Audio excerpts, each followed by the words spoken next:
Presiden Prabowo Subianto menyampaikan di hadapan para pemimpin ekonomi dunia mengenai bahaya ekonomi yang serakah atau serakanomik.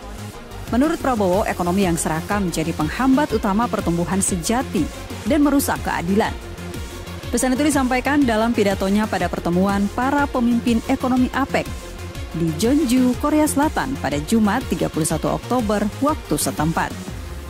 Dalam forum yang dihadiri para kepala negara dan pemerintahan dari 21 ekonomi anggota APEC, Prabowo menegaskan bahwa dunia kini tengah menghadapi ancaman yang tidak hanya bersifat ekonomi, tetapi juga moral dan sosial, yaitu keserakahan yang menjelma dalam bentuk korupsi, penyelundupan, penipuan, dan ekonomi gelap lintas negara.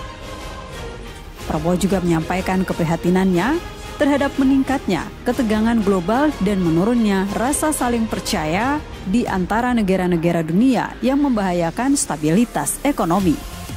Namun dia menegaskan bahwa kawasan Asia Pasifik tidak boleh menyerah pada keadaan ini.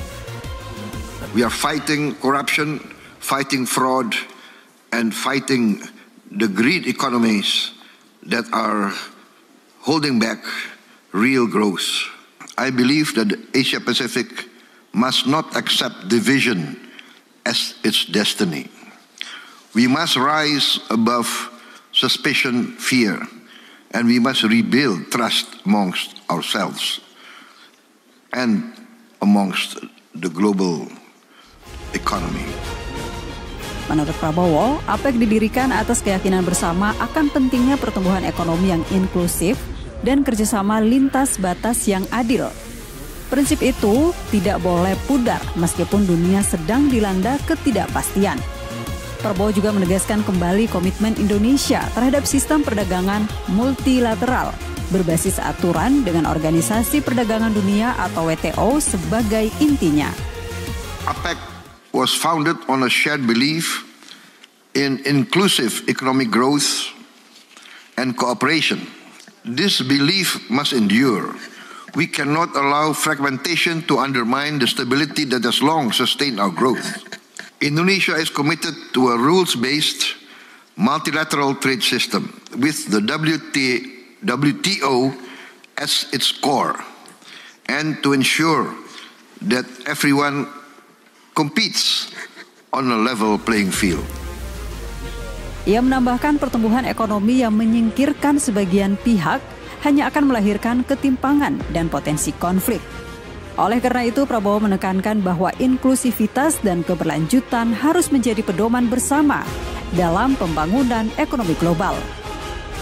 Inclusivity should therefore guide us.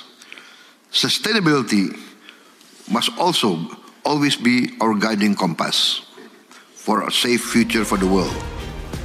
Ia pun mengingatkan bahwa negara-negara APEC harus memastikan manfaat perdagangan dan investasi dapat dirasakan oleh seluruh lapisan masyarakat.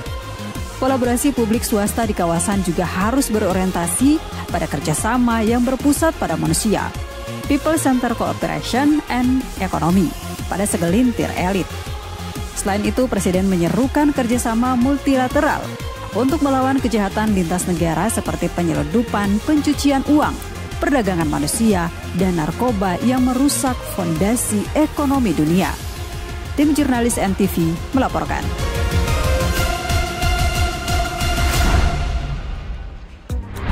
Perbaharui terus informasi Anda di MTV News Flash Nusantara TV. Sampai jumpa.